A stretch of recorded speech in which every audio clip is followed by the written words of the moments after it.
ये देखो शाम का समय हो रहा है गांव में और नज़ारा कितना खूबसूरत दिख रहा है।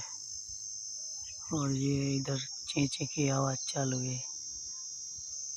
और देख सकते हैं आप कितना सुंदर नज़ारा है। ये आम के पेड़ है इधर सब खेत में। और यहाँ से गांव की ओर जाता हुआ रास्ता ये